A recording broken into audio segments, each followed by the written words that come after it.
नमस्कार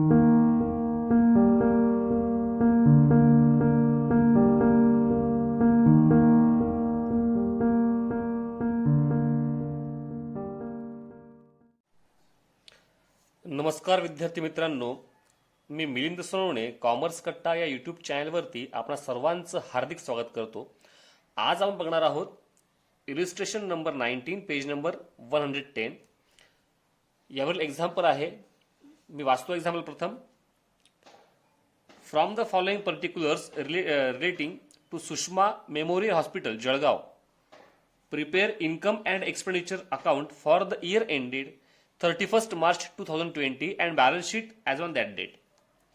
म्हणजे या ठिकाणी सुषमा मेमोरियल हॉस्पिटल जे काही ट्रस्ट आहे जळगावचं, त्यांचं आपल्याला हे अकाउंट्स मेंटेन करायचं आहे. पुढे म्हणतात receipts and payment account for the year ended 31st March 2020. आपल्याला रिसिप्ट्स अँड पेमेंट अकाउंट दिलं आहे आणि ॲडिशनल इन्फॉर्मेशन दिलेली आहेत. आता ॲडिशनल इन्फॉर्मेशनचा थोडा पॅटर्न त्यांनी बदलला आहे फक्त, पण याच्यात विशेष काही नाही. कारण त्यांनी जे काही पर्टिक्युलर्स आयटम दिलेले आहेत, म्हणजे outstanding subscription received in advance, building, investment, capital fund यांचा ओपनिंग बॅलन्स दिलेला आहे आणि क्लोजिंग बॅलन्स दिलेला आहे. हा ओपनिंग बॅलन्स म्हणजे मागच्या वर्षाचा काही बॅलन्स असेल तो फक्त आपल्याला कॅरी फॉरवर्ड करायचा असतो, आणि हा क्लोजिंग बॅलन्स आपल्याला सोबत जर गरज पडली तर टॅली करायचा असतो. आपण मागचं एक्झाम्पल सॉल्व्ह केलं होतं, माझ्या मते 18 नंबरचं एक्झाम्पल होतं. त्याच्यामध्ये आपल्याकडे बिल्डिंगची अमाऊंट 13 लाख आहे, ओपनिंगची तर क्लोजिंगची 14 लाख होती किंवा 12 लाख होती. म्हणजे काय झालंय, कमी झालेलं आहे. म्हणजे डेप्रिसिएशन आपण काढलं होतं. पण ह्या ठिकाणी जवळपास दोघी बाजूच्या अमाऊंट सारख्या असल्यामुळे जास्त चिंता करण्यासारखं नाहीये. तर आपण आता एक्झाम्पल बघूयात की काय काय आहे याच्यामध्ये. तर ऍडजस्टमेंट कोणाकोणाला आहे, सबस्क्रिप्शनला आहे. ह्या एक्झाम्पलमध्ये सर्वात मुख्य ऍडजस्टमेंट आहे ती म्हणजे सबस्क्रिप्शनच, बरोबर. नंतर बिल्डिंग जे आहे, ठीक आहे, त्याला काय ऍडजस्टमेंट नाहीये. इन्व्हेस्टमेंट, कॅपिटल फंड आणि बिल्डिंग फंड म्हणतायत, तर बिल्डिंग फंड इथे पण आहे. ओके. बाकी याच्यात जास्त करून जर बघितलं तर मेन ऍडजस्टमेंट जी आहे ती सबस्क्रिप्शनची आहे. तर आपण एक्झाम्पलला सुरुवात करूयात. यामध्ये एक्झाम्पल सॉल्व्ह करता करता बऱ्याचशा गोष्टी आपल्याला क्लिअर होणार आहेत. तर आपण सुरू करूयात एक्झाम्पल. मेन बघा, आता इथे आपला पहिला आयटम येतो आहे सबस्क्रिप्शन. ऍडजस्टमेंट त्याची मोठीच आहे, आपण ती प्रथम करून घेऊयात. इन्कम बाजूला म्हणायचं आहे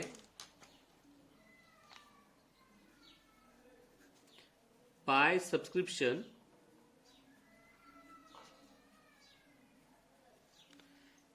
आता एक याच्यामध्ये आहे, एक्झाम्पल आपलं टॅली होणार नाही. सबस्क्रिप्शनची अमाऊंट आपल्याला घ्यायची आहे. इथं 1,03,000 दिलेली आहे. ही न घेता अमाऊंट त्याची घ्यायची आहे आपल्याला 1,03,000 रुपये. त्याशिवाय एक्झाम्पल टॅली होणार नाही. तर प्रिंट मिस्टेक झालेली आहे. पहिलं वर्ष आहे आपल्या न्यू सिलेबसच्या पुस्तकाचं, त्याच्यामुळे प्रिंट मिस्टेक ह्या होऊ शकत आहेत. तर ही एक मिस्टेक आपण क्लिअर करून घ्यायची प्रथम. तर आपला हा पहिला बॅलन्स ब्रॉडडाऊन जो आहे 12,000, हा आपण घेणार नाही. जर आपल्याला ओपनिंग बॅलन्सची गरज पडली असती, म्हणजे कॅपिटल शोधण्याची गरज पडली असती, तर आपण तो बॅलन्स घेतला असता. पण आता गरज नाहीये, बरोबर. आपण घेतला आहे सबस्क्रिप्शनची अमाऊंट 1,03,000 रुपये घ्यायची आहे.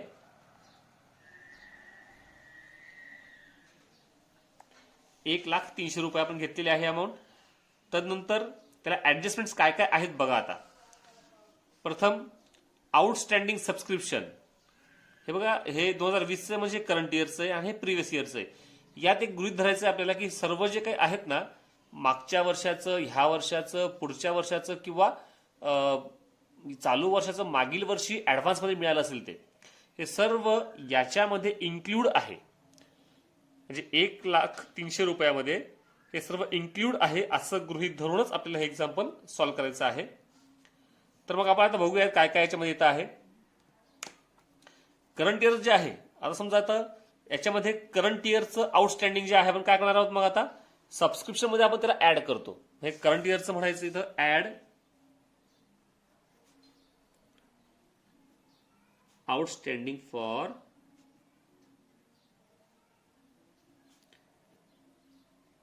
करंट इयर 10,000 रुपीज ऍड केल्यानंतर अमाऊंट येते आहे 1,10,300 रुपये. बरोबर. आणि यात परत म्हणता येते की मागच्या वर्षाचं पण आपलं काय आहे, आउटस्टँडिंग आहे. 1,419 म्हणताय ना, म्हणजे याचा अर्थ प्रिव्हियस इयरचा आहे. तर प्रिव्हियस इयरचा आपण करंट इयर दाखवतो का, तर नाही दाखवत. बाबा त्याला काय करणार आहोत, त्याला आपण लेस करणार आहोत. इथं म्हणायचं आहे less outstanding for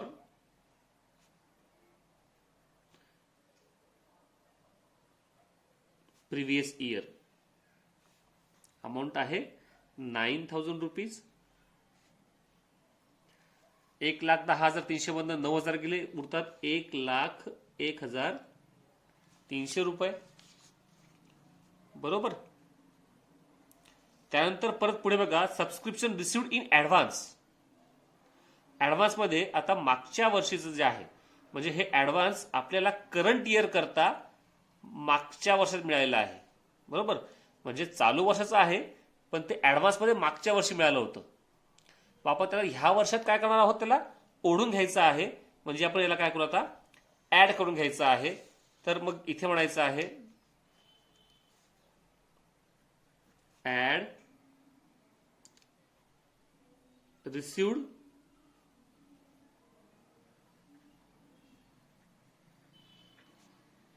in advance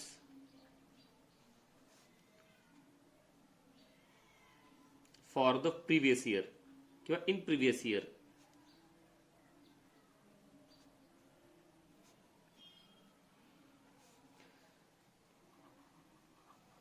कारण ते करंट इयरचं होतं आणि आपण ते मागच्या वर्षी मिळालं होतं, ते फक्त ह्या वर्षावर ओढून घेतलेलं आहे.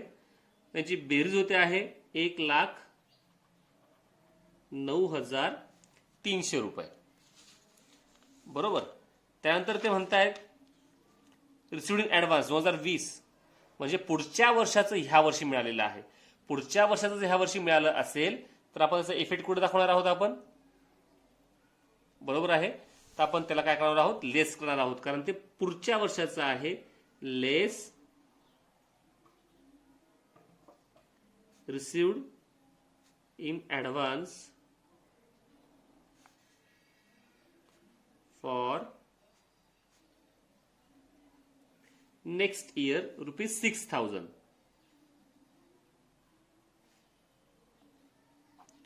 एक लाख 9,300 मधनं 6,000 वजा केले असता उत्तर येतं आहे 1,03,300 रुपये. बरोबर आहे. फक्त याच्यामधील जे काही दोन आयटम्स आहेत त्यांचा आपल्याला सेकंड इफेक्ट द्यावा लागणार आहे. तो म्हणजे कोणता, जे करंट इयरचं आउटस्टँडिंग आहे आणि जे करंट इयरला ऍडव्हान्स मध्ये मिळालेलं आहे, ह्या दोन आयटम्सचा आपल्याला सेकंड इफेक्ट द्यावा लागेल. आउटस्टँडिंग असेल करंट इयर तर आपण कुठे दाखवतो. बरोबर आहे. आपण दाखवतो त्याला ऍसेट बाजूला. मग ऍसेट बाजूला इथे म्हणायचं आहे आउटस्टँडिंग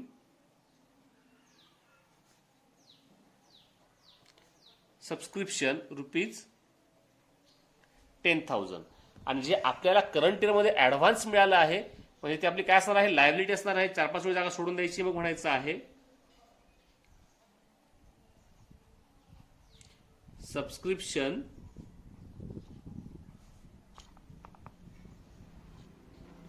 रिसिव्ड इन ऍडव्हान्स.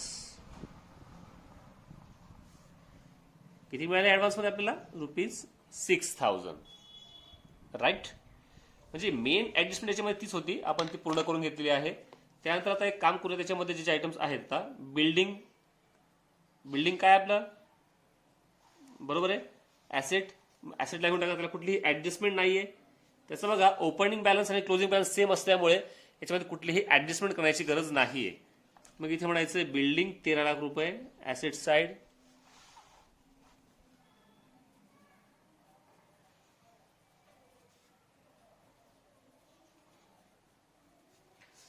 नंतर आहे इन्व्हेस्टमेंट 2 लाख रुपये.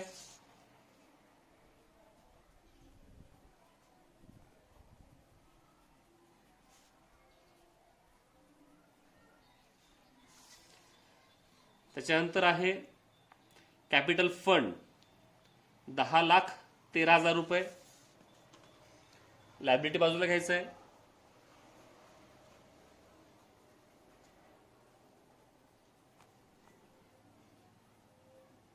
₹10,13,000. नंतर बिल्डिंग फंड, याला ऍडजस्टमेंट आहे, आपण वरती टिक केली बघा या ठिकाणी, तर त्याला आपण घेणार आहोत. एका स्पेसिफिक कारणाकरता जर आपल्याला काही इन्कम मिळालं असेल किंवा सॉरी काही डोनेशन किंवा काही मिळालं असेल एका विशिष्ट कारणाकरता, म्हणजे बिल्डिंग करता असेल, प्राइस फंड करता असेल, तर आपण त्याला काय करतो, लायबिलिटी बाजूला टाकतो आपण. म्हणून ते म्हणायचं आहे building fund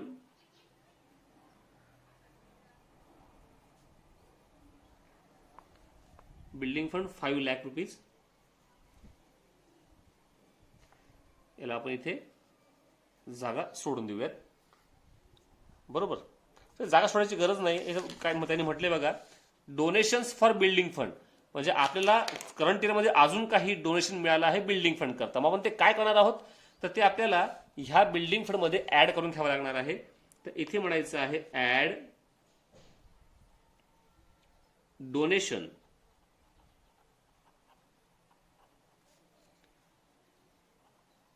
for building fund.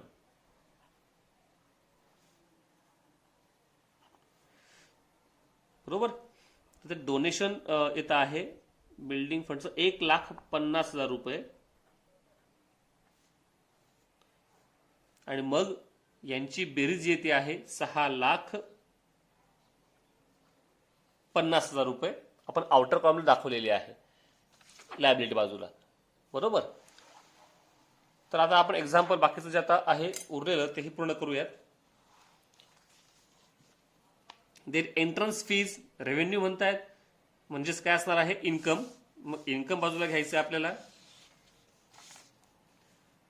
Bye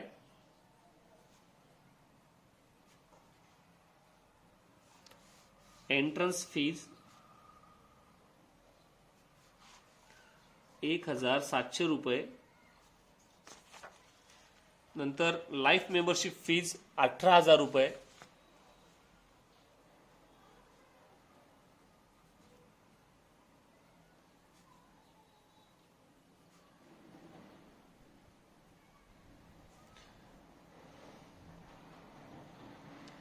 life membership fees ₹18,000.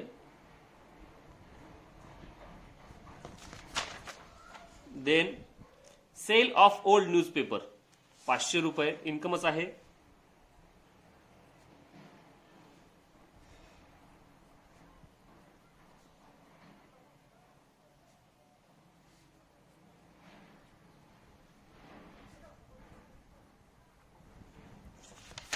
Then donation for building fund आपण ते ऍड केलेलं आहे बिल्डिंग फंड मध्ये, तर त्याला दाखवायची गरज नाही पुन्हा. आता आपण बघूयात पुढचे आयटम जे आहेत. फर्निचर ऍसेट आहे, कुठलीही ऍडजस्टमेंट नाही. इथे लिहा furniture ₹27,000. Then medicines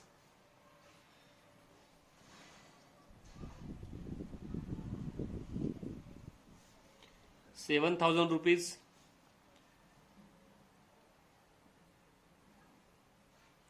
sorry, medicine म्हणतात ना, खर्च आहे आपला हा, ऍसेट दाखवण्याची आवश्यकता नाहीये. मेडिसिन जे आहेत आपण कुठे दाखवणार आहोत, मग त्याला आपण एक्सपेंडिचर बाजूला म्हणायचं आहे to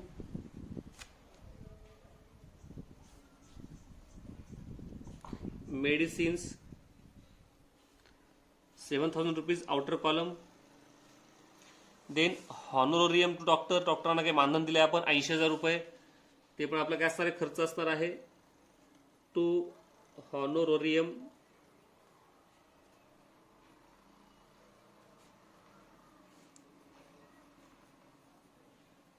to doctors ₹80,000. Then salary to staff ₹15,000.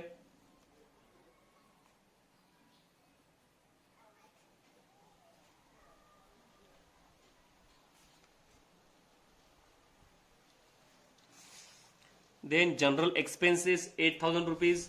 खर्च हे सर्व खर्च आहेत आपले.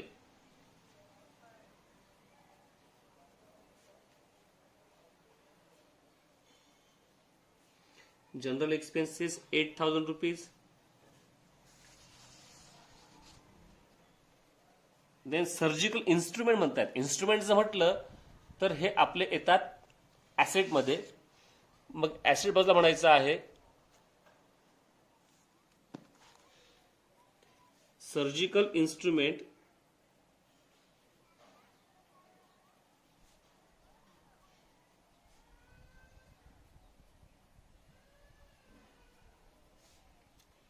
₹60,000.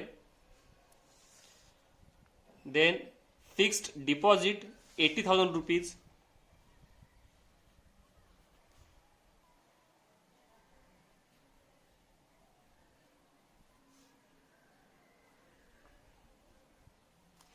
आता यांनी थांबेल फक्त थोडंसं कन्फ्यूज करण्याकरता 31/3/2020 म्हणतायत ते, म्हणजे 31 मार्चला आपल्याकडे होते ते.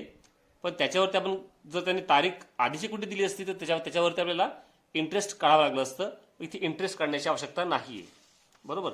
And then balance carry down म्हटल्यानंतर काय असणार आहे, कॅश इन हँड.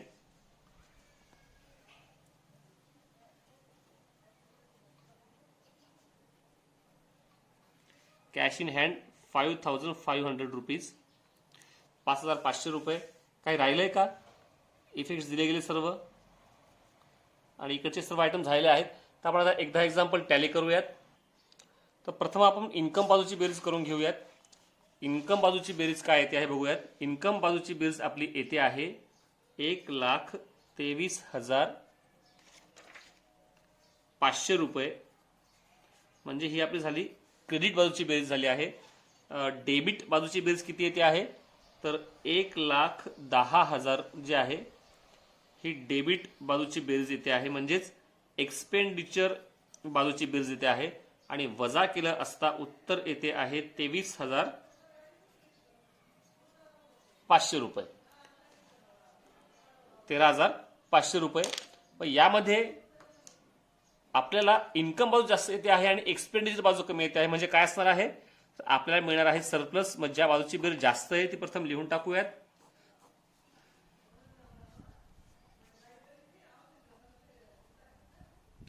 ₹1,23,500 रुपये.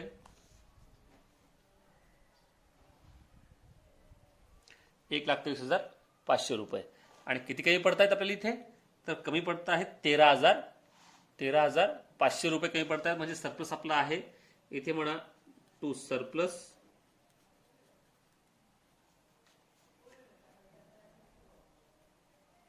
13,500 रुपये सरप्लस आलेला आहे. बरोबर. नंतर सरप्लस आपण काय करतो, इथं थोडी जास्त जागा सोडली गेली माझ्याकडनं, पण ठीक आहे. ऍड सरप्लस 13,500 रुपये. यांची बेरीज एकूण येते आहे 10,26,500 रुपये. बरोबर. आणि आता मग बॅलन्स शीटची टोटल दोन्हीही बाजूंची टोटल सारखी आली पाहिजे. बरोबर.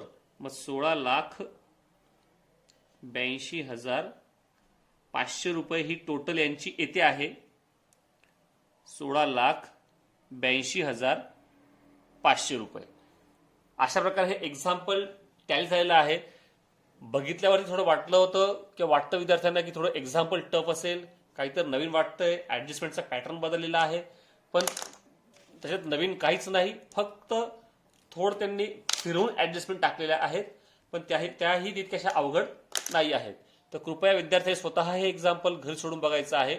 एक नजर टाकूयात एक्झाम्पलवरती. हे इन्कम अँड एक्सपेंडिचर अकाउंट स्वतः एक्झाम्पल सोडल्याशिवाय काहीही जमणार नाही.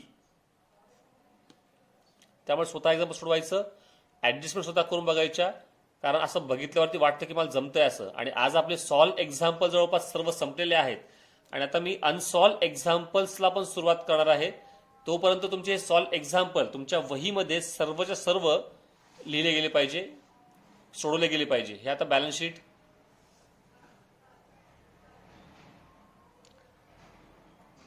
सर्व एक्झाम्पल सोडवा तुम्ही स्वतः. आणि मग आता आपण अनसॉल्व एक्झाम्पलला सुरुवात करणार आहोत, तेही तुम्हाला सोडवायचे आहेतच. धन्यवाद.